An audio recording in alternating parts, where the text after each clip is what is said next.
Howdy, folks. I hope you're having a great day and that you're out doing something you love.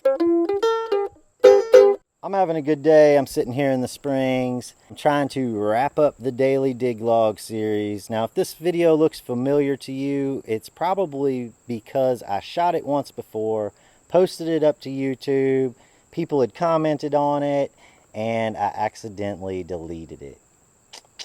I've learned a lesson here to always back up your material, and I'll be doing that in the future, so I won't make this mistake again.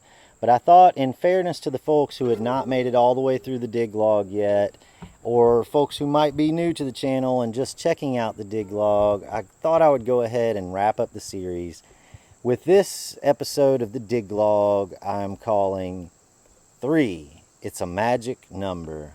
So, for this episode, we're going to talk about the first 3 artillery shells I found in the water. Now, my interest for hunting for Civil War artillery shells in the water stemmed from seeing Aqua Chigger's videos. My friend Jeff had called me and he said, there's this guy on YouTube. I don't even know if he's for real. You got to check him out. So I got on YouTube and I watched all of Bo's videos. Immediately I was hooked. And I spent all of last summer searching for Civil War artillery. I started in May and I'd hunted all the way up until August without finding any artillery. I found a Civil War breastplate, I found a lot of bullets, but no artillery. So I was starting to get a little discouraged, but I had a place in mind where I thought there might be some artillery, and I marked it with an X on my cell phone and drove out to the site and started hiking down the creek to the spot where my X was. And I hunted almost the whole way down the creek as I was walking. It was about 2 miles. And I hadn't found anything at all. The deer are up in the yard behind me. If you hear them snorting at me, they're mad because I'm shooting video. But I'd hiked down without finding any relics of the Civil War. And I got to the spot where I had my X marked. I got out my camera. I had a brand new camera. I didn't know how to use it. So I got it out and I set it up. And I had accidentally set it in macro mode. Now, I was just going to shoot some B-roll footage of me walking around the creek and digging a little so that I could have some extra video clips for a video. I had no idea I was getting ready to stumble on one of the best relic hunting sites I've ever found in my life. So I set up the camera and I walked out and I started hunting. And there's a video of this hunt. I'll link it below. But what you don't see in the video is that I'm walking in the middle of the creek and I get a perfect signal. It sounds just like the signals I'd seen in all of Bo's video for an artillery shell. And I didn't have a strong magnet at the time, but I had a weak one, but I could feel it sticking to something. And I started digging down into the sandy, kind of rocky soil there, and out of the ground I popped this beautiful Hotchkiss artillery shell from the American Civil War. Now, what you don't see in that part of the video is something I had to edit out of the video because I know there's some kids who watch my channel and that sort of thing. But right when I found the shell, several choice words just spilled out of me. Now, this was the culmination of a full summer's worth of effort, and I couldn't help it. They just spilled right out of me. And I picked up the shell, I ran back to my camera, I fall. Right in front of the camera, I fall. You hear the shell hit the ground, but I didn't even care. I was so excited that I had found my first Civil War artillery in the water, and I called Dad. I said, oh my goodness, I found an artillery shell, and his words were something along the lines of, hang up the phone and get back to work, which I did. And I walked back out into the creek, right over to the same area where I had found that first shell, and got another amazing signal.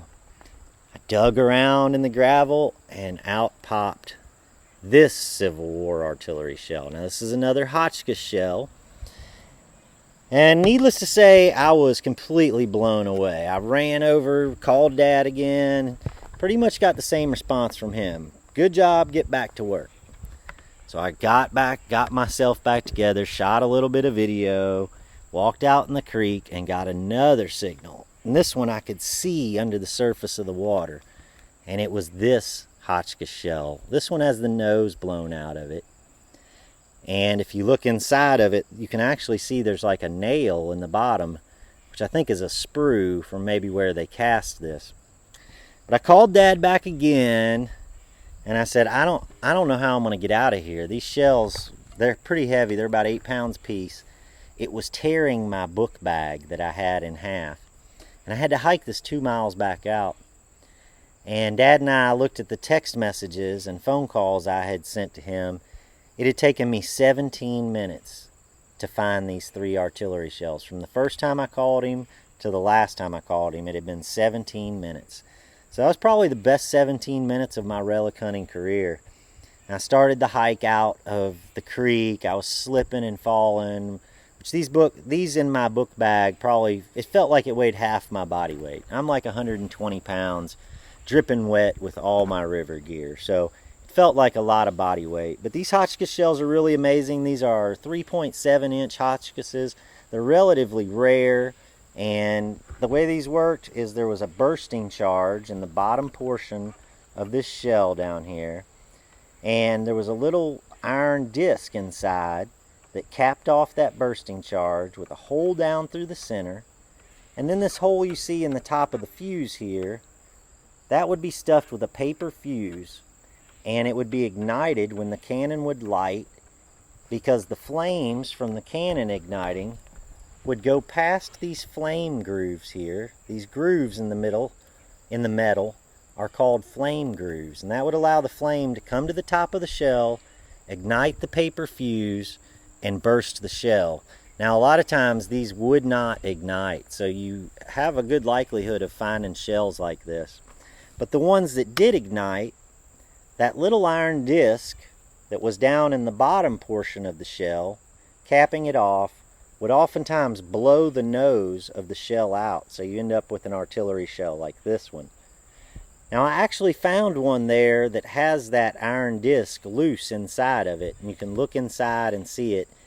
And if you shake it, you can hear it rattling around in there. So it's pretty neat.